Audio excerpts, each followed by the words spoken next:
सर्व मंगल मांगल्ये शिवे सर्वात साधिके शरण्ये त्र्यंबके गौरी नारायणी नमस्तुते।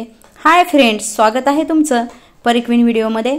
आज आपण आलेलो आहोत उस्मानाबाद जिल्ह्यातील कळंब तालुक्यातील येरमाळा या गावी। भक्ताच्या नवसाला पावणारी आणि भक्ताच्या हाकेला धावून येणारी अशी ही आपली येडाई म्हणजेच आपली येडामाय येडेश्वरी निसर्गरम्य बालाघाटाच्या डोंगर रांगामध्ये बसलेले असून हे देवस्थान मराठवाड्यातील प्रमुख देवस्थानापैकी एक आहे।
मंदिराकडे जाताना रस्त्याला दोन्ही बाजूने पूजा साहित्याचे दुकाने आहेत।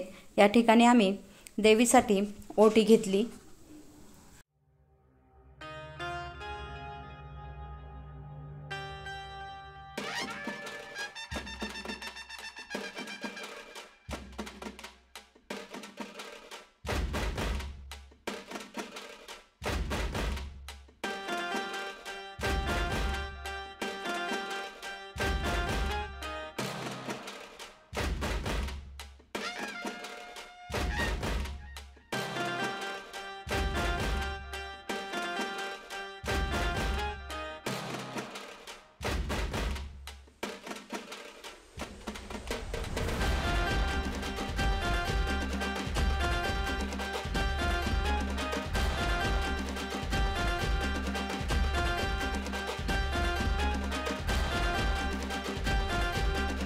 आता आपण देवीच्या मेन प्रवेशद्वाराजवळ आलेलो आहोत। येथून आता आपल्याला मेन प्रवेशद्वारातून एंट्री करून वरती पायऱ्या चढून मंदिरात जायचे आहे।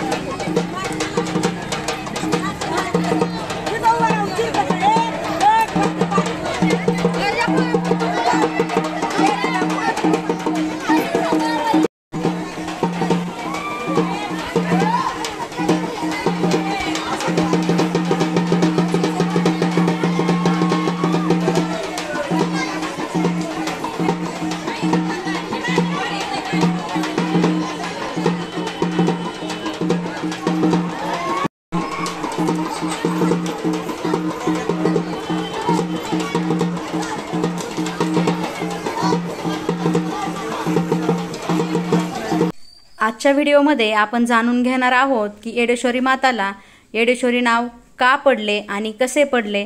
त्याचबरोबर येडेश्वरी माता बालाघाटाच्या डोंगर रांगेवर कशी येऊन बसली आणि मंदिराची संपूर्ण माहिती आजच्या व्हिडिओमध्ये आपण घेणार आहोत।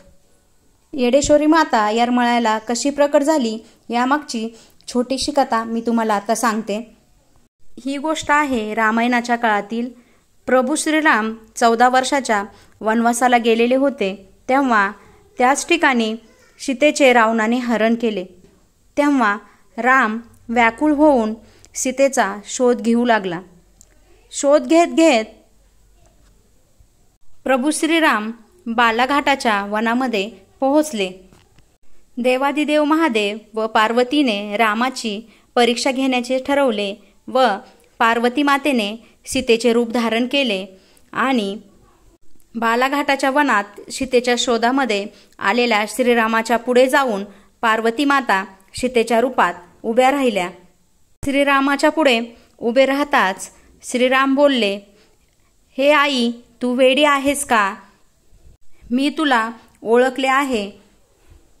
नंतर श्रीरामाने पार्वती मातेला विनंती केली की भाविकाच्या कल्याणासाठी व रक्षणासाठी तू या डोंगरावरच राहा, येथून आई तू कुठे जाऊ नको।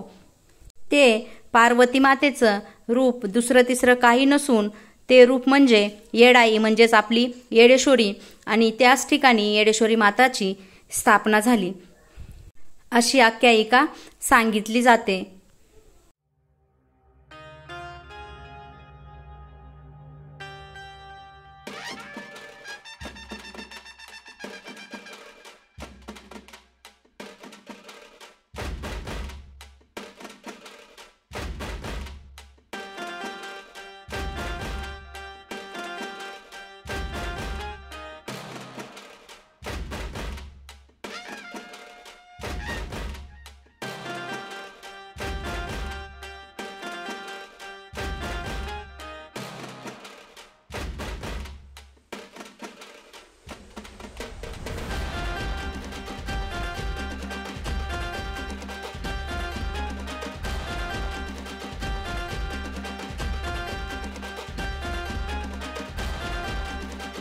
आता आपण देवीविषयी व देवीच्या मूर्तीविषयी माहिती जाणून घेऊया। उस्मानाबाद जिल्ह्यातील कळंब तालुक्यातील येरमाळा या गावी बालेघाटाच्या उंच डोंगर रांगाच्या माथेवर अतिप्राचीन व स्वयंभू अशी येडेश्वरी देवीची मूर्ती आहे। श्री येडेश्वरी देवीच्या मूर्तीची उंची 8 फूट एवढी आहे। आपल्याला येडामाईच्या दर्शनाला जाण्यासाठी 204 पायऱ्या चढून वरती जावे लागते। देवीचे माहेर हे जवळचेच शिराळ गाव आहे। मंदिराच्या परिसरामध्ये अनेक दुसऱ्या देवदेवतांचे पण आपल्याला दर्शन होते आणि छोटी छोटी मंदिरे देखील आहेत। त्यापैकीचे एक गणपती मंदिर, मारुती मंदिर, दत्त मंदिर, महादेव मंदिर, मसोबा मंदिर, खंडोबा मंदिर, तुळजाभवानी मंदिर, जनाई मंदिर, नृसिंह मंदिर असे अनेक मंदिरे देवीच्या बाहेरच्या प्रांगणामध्ये आहेत।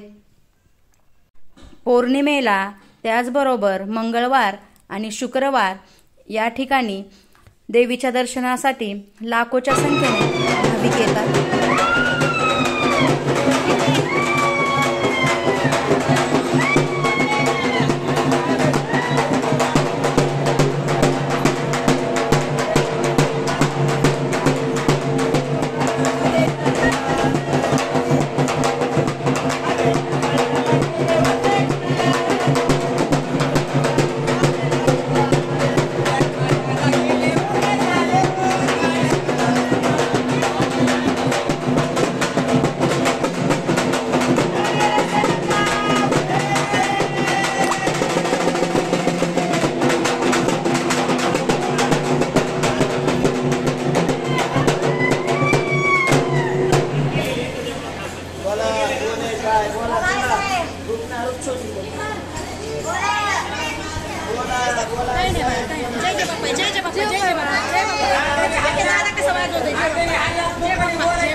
वर्षभरामध्ये श्रावणी पौर्णिमा, कोजागिरी पौर्णिमा, माघी पौर्णिमा, नव्याची पौर्णिमा व चैत्र पौर्णिमेला देवीची यात्रा भरते।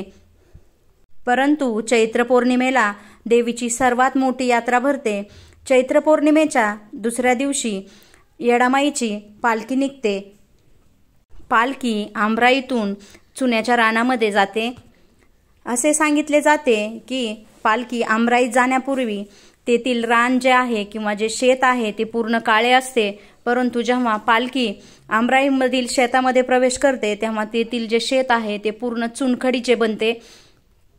जेव्हा पालखी आमराईमध्ये येते तेव्हा लाखोच्या संख्येने भाविक चुना वेचण्यासाठी देशभरातून येत असतात। आमराईमध्ये येडामाईची पालखी आमराईतील मंदिरात 5 दिवस मुक्कामासाठी असते।